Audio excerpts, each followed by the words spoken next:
Baik, bismillahirrahmanirrahim. Assalamualaikum warahmatullahi wabarakatuh. Waalaikumsalam warahmatullahi wabarakatuh. Alhamdulillah rabbil alamin. Puji syukur mari kita panjatkan kehadirat Allah Subhanahu wa taala atas segala rahmat, taufik, hidayah dan inayah diberikan kepada kita. Jemaah Jamiatul Khair yang saya hormati, kita lanjutkan lagi kajian Al-Quran secara tafsiriyah. Adapun surah yang kita bahas adalah surah Yasin di episode terakhir, yakni ayat 80 sampai dengan 83. Seperti biasa sebelum kita membahasnya, terlebih dahulu kita membacakan ayatnya. Tafadhal. A'udzu billahi minasy syaithanir rajim.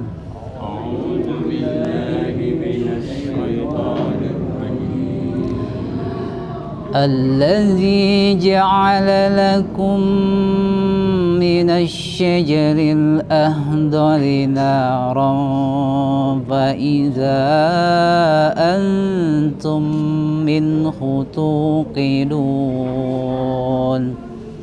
الذي جعل لكم من الشجر الأخضر نارا فإذا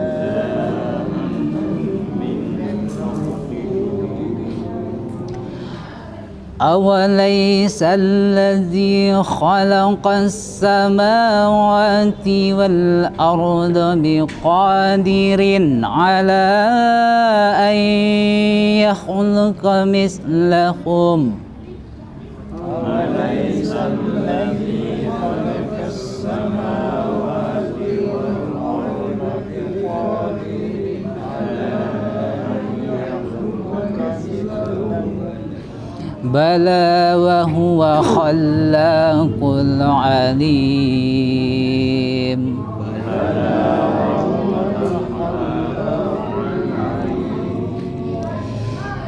إنما أمره إذا أراد شيئا أن يقول له كن فيكون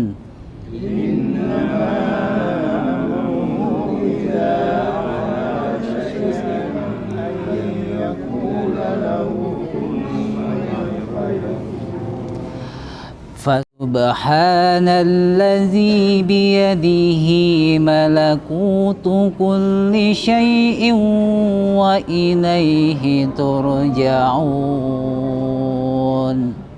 فسبحان الذي بيده ملكوت كل شيء وإليه ترجعون Sadaqallahul azim. Surah ini ditutup dengan kepadanya lah kamu dikembalikan, dan itulah akhir daripada semua yang hidup akan kembali kepada Allah. Jadi inna lillahi, kita sesungguhnya adalah milik Allah, wa inna ilaihi rajiun, kita kembali, kita semua akan kembali ke sana. Yang akan beda-beda hanya waktunya kapan, tapi kita semua akan kembali ke sana. Dan ini merupakan tazkirah, peringatan kepada kita. Semoga ini memberikan manfaat untuk kita menjalani kehidupan dengan mencetak buku yang bagus. Karena buku itu sebenarnya ditulis oleh kita, tim kelaku kita. Jadi malaikat kiri kanan hanya mencatat. Yang membuat buku itu adalah kita, ya? Perjalanan menuju akhir hidup ini. Mudah-mudahan ini memberikan manfaat kepada kita. Kita termotivasi untuk membuat buku yang bagus berakhir dengan happy ending. Terima kasih. Barangkali yang lain bisa menambahkan. Assalamualaikum warahmatullahi wabarakatuh. Ya, bismillahirrahmanirrahim. Assalamualaikum warahmatullahi wabarakatuh. Alhamdulillahirabbil alamin, wassalatu wassalamu ala asrafil anbiya'i wal mursalin wa ala alihi washabihi ajmain, amma ba'd. Ya, terima kasih atas kesempatannya. Yang saya mau tanyakan Pak Ustadz, ini apa namanya, mungkin tidak berkaitan dengan surah Yasin, tapi masih tentang Al-Quran, yaitu mengapa di dalam Al-Quran itu apa namanya tidak seperti tadi yang kita sampaikan bahwa terajak begitu. Artinya misalnya begini Pak, misalnya surah kan sudah dibuatkan misalnya surah Ibrahim. Tapi kenapa misalnya di surah lain ada juga diceritakan Nabi Ibrahim kan? Artinya kenapa cerita tentang Nabi Ibrahim tidak hanya di surah Ibrahim saja begitu? Juga misalnya surah Muhammad misalnya tentang Nabi Muhammad. Tapi di surah lain juga ada dikisahkan tentang Nabi Muhammad. Jadi artinya kenapa tidak ada penyetuan begitu? Kenapa terrandom begitu? Iya. Dan yang kedua, kenapa ada nabi tertentu yang dijadikan nama surah? Surah Ibrahim ada namanya surah Muhammad. Tapi kenapa ada nabi yang tidak dijadikan nama surah? Seperti misalnya Nabi Musa. Juga mungkin ada beberapa nabi lain yang tidak dijadikan nama surah. Apakah ketika misalnya Allah Subhanahu wa taala menjadikan nama surah ada keistimewaan atau seperti apa dibanding kelebihan nabi lain, ya? Dan ya begitu Ustaz. Dan juga misalnya ada juga Ustadz pernah saya dengar yang banyak disebut di Al-Quran katanya Nabi Musa yang dikisahkan. Kenapa bukan Nabi Muhammad? Jadi artinya apakah di situ ada keistimewaan tersendiri dari Nabi Musa ini sehingga kisahnya paling banyak dikisahkan dalam Al-Quran begitu? Kenapa tidak berimbang? Kenapa tidak disetarakan dengan nabi-nabi lain begitu? Ataukah mungkin ada yang punya pendapat lain mungkin, atau mungkin ada pendapat bahwa sebenarnya bukan Nabi Musa atau bagaimana? Itu mungkin sekian. Assalamualaikum warahmatullahi wabarakatuh. Bismillahirrahmanirrahim. Assalamualaikum warahmatullahi wabarakatuh. Allahumma shalli wa sallim wa barik ala Muhammad wa ala ali Muhammad. Jadi yang saya mau bahas, saya bukan mau bahas yang itu Pak, cuman yang tadi yang masalah kun fayakun bahas ya. Di sini sesungguhnya urusannya apabila dia menghendaki sesuatu, dia hanya berkata kepadanya jadilah, maka jadilah sesuatu itu. Sebenarnya di sini bisa kita gali lebih dalam lagi. Ada perintah sebenarnya di sini. Ketika terjadi sesuatu, jadilah maka jadilah. Maka di sini yang dimaksudkan ketika kita menjadi seseorang yang betul-betul bertakwa kepada Allah, ketika kita berkata sesuatu, maka jadilah juga sesuatu itu. Ketika kita bertakwa, seperti yang terjadi pada zaman Nabi Sulaiman, ada orang soleh di situ yang dalam sekedip mata itu langsung terjadi, dia bisa pindahkan singgasana. Nah itu orang-orang yang betul-betul muqarrabun, maksudnya orang yang dekat sama Allah. Jadi ketika bahasanya di sini, sesungguhnya urusannya apabila dia menghendaki sesuatu, dia hanya berkata kepadanya jadilah. Maka ketika orang bertakwa juga berkata jadilah, maka jadilah juga sesuatu itu. Makanya banyak kita biasa minta berdoa sama orang-orang yang betul-betul dekat sama Allah. Kita minta doakan Pak, doakan karena dia doanya memang betul-betul langsung sampai ke Allah. Jadi maksudnya mustajab doanya. Jadi cuman itu saja yang saya bahas. Cuman untuk masalah Al-Quran tadi, ya memang kalau untuk masalah nabi-nabi, memang yang diceritakan itu memang yang betul-betul memberi pelajaran bagi kita, yang betul-betul sudah disaring sebaik mungkin untuk kita ambil pelajaran darinya, sebagai pelajaran, sebagai peringatan dan pelajaran. Dari itulah dari kisah Nabi Yusuf, Nabi Yunus, kan itu turun bukan di zaman Rasul, maksudnya dia sudah ada sebelumnya.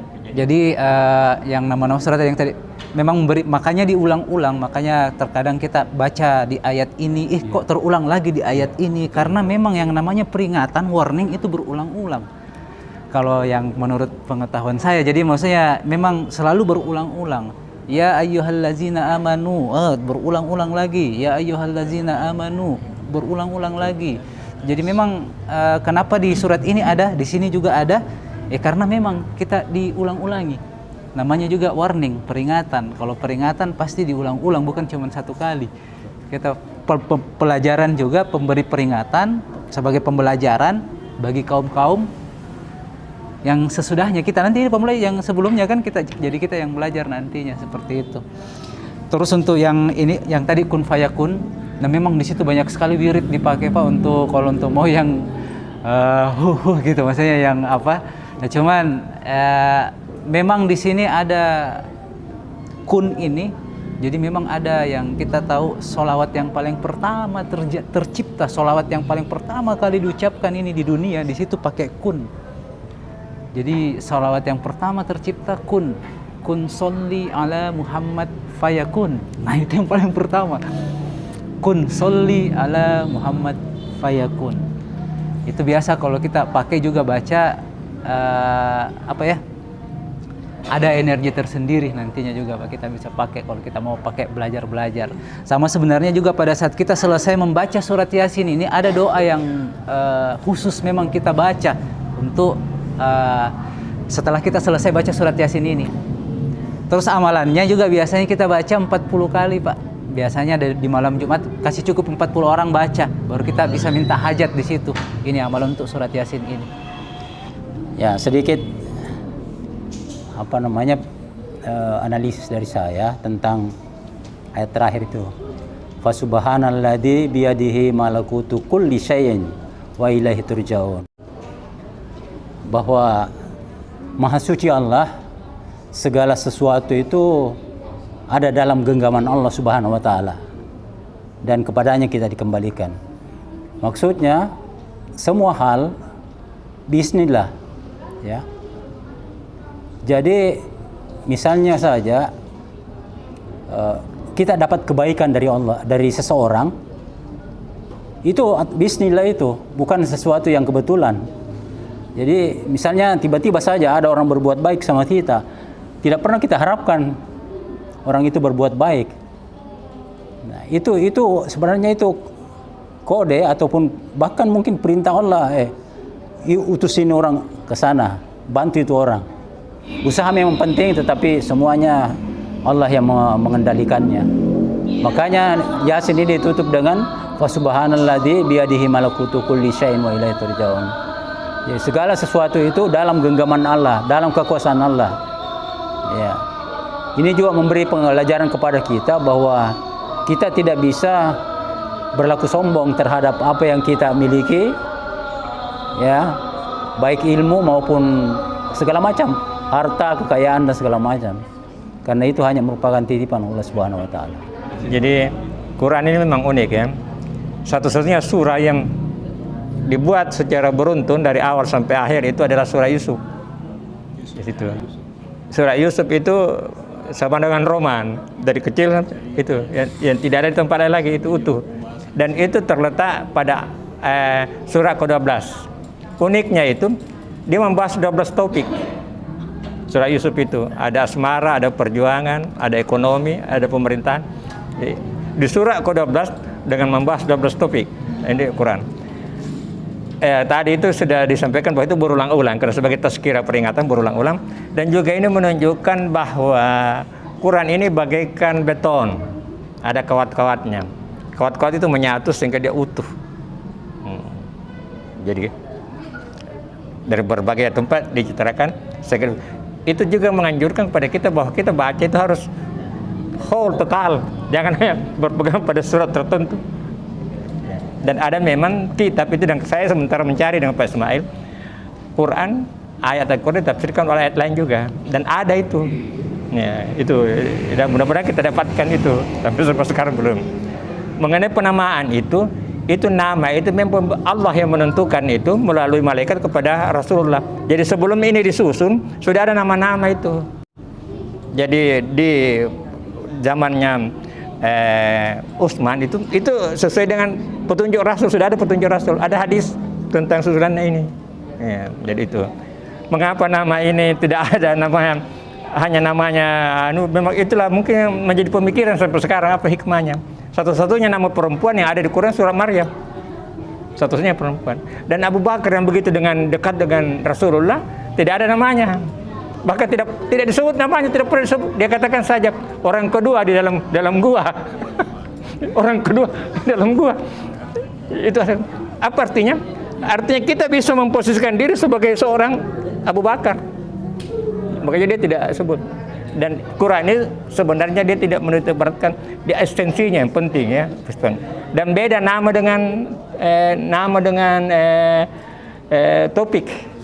Beda. Kalau topik yang paling banyak dibicarakan. Kalau nama penamaannya. Itu. Kenapa tidak ada surah Musa? Musa itu ada dua. Kenapa Nabi Musa banyak sekali disebut? Karena perjuangannya yang paling hebat itu. Di antara Nabi itu perjuangan Musa itu. Dihanyutkan di sungai sejak kecil. Iya, membelah itu jadi sebagai teladan kepada Nabi, termasuk Nabi Muhammad supaya tabah menghadapi ujian. Makanya banyak disebut-sebut. Gitu.